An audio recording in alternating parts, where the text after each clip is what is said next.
রাষ্ট্রীয় পর্যায়ে যদি দেখুন, আপনাদের যে চারটা যে মেজর এরিয়ার কথা বললাম আমরা, যেমন এক নম্বর হচ্ছে যে এলডিসি গ্র্যাজুয়েশন করতে গেলে আমাদের যে প্রেফারেন্সিয়াল ট্রেড এগ্রিমেন্টের এবং ট্রেড অ্যাক্সেসের যে রিপ্লেসমেন্টগুলো দরকার, যে ফ্রি ট্রেড এগ্রিমেন্টস কিংবা ইকোনমিক পার্টনারশিপ এগ্রিমেন্ট বলি অথবা প্রেফারেন্সিয়াল ট্রেড এগ্রিমেন্ট, এগুলোকে যত তাড়াতাড়ি সম্ভব ইন প্লেস করা।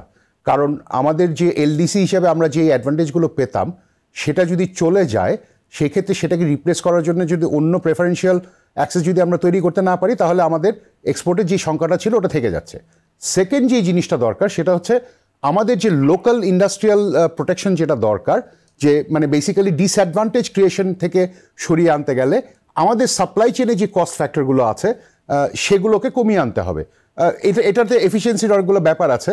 যেমন ধরুন আমাদের যে ট্রান্সপোর্টেশন অ্যান্ড লজিস্টিক্স কস্ট, এটার একটা বড় কারণ হচ্ছে আমাদের যেই ধরনের আমরা কাস্টমস প্রসেসিংয়ের জন্য যেই ধরনের সিস্টেমস ইউজ করি, যেই ধরনের সময় ক্ষেপণ হয় আমাদের, এই জিনিসগুলো কমিয়ে না আনলে এফিসিয়েন্সি বাড়বে না।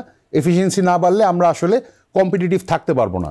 আবার একই সাথে আমাদের অন্যদিকে আমাদের যে বিভিন্ন ইন্ডাস্ট্রিয়াল ইস্যুস যেগুলো আছে, সে ফার্মাসিউটিক্যাল ইন্ডাস্ট্রির কথা বলি, কিংবা আমাদের যে অ্যাগ্রো প্রোডাক্টসের কিংবা অ্যাগ্রো প্রসেসিংয়ের যেই ব্যাপারগুলো আছে, এখানে কস্ট অফ ক্যাপিটালের সাথেও আমার যে কস্ট অফ ডুইং বিজনেস যদি আমরা লোকাল ম্যানুফ্যাকচারিংয়ের জন্য কমাতে না পারি, তাহলেও আমরা কম্পিট করতে পারবো না। এবং এই যে কমানোর প্রসেসটা, এটার প্রায় পুরোটাই কিন্তু administrative reform of various nature.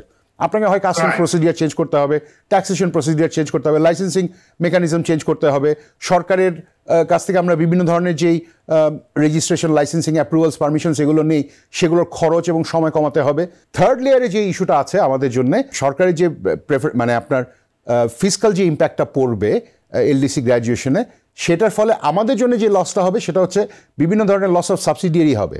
আমাদের লোকাল পাবলিক ইনভেস্টমেন্টের একটা বড় ধরনের গ্যাপ তৈরি হবে।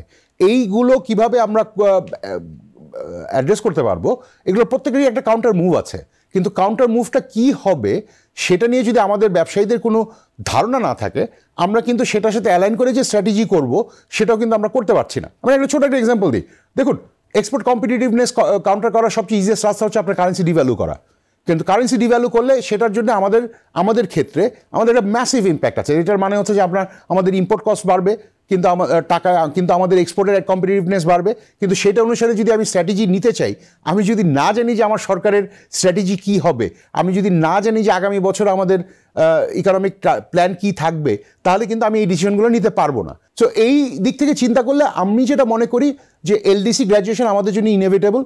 সেটা করার জন্যে, সেই ট্রানজিশনটাকে ম্যানেজ করার জন্যে আমাদের স্পেসিফিক বেশ কিছু কাজ করা দরকার। এটা কি কি করতে হবে তার অনেকগুলো আমরা খুব ভালো মতো জানি, ম্যাপ আউট করা আছে আমাদের। কিন্তু এই কাজটা তো করতে হবে, এবং এটা করার জন্য যেই এফোর্ট এবং সময়টা লাগবে সেটাও দরকার, রাজনৈতিক সদিচ্ছাটাও দরকার। এই সব কিছু মিলিয়ে আমরা মনে করি যে হয়তোবা আগামী 12 মাসের মধ্যে এটা সম্ভব হবে না, কিন্তু 36 মাসে যদি হয় একটা সম্ভাবনা আছে।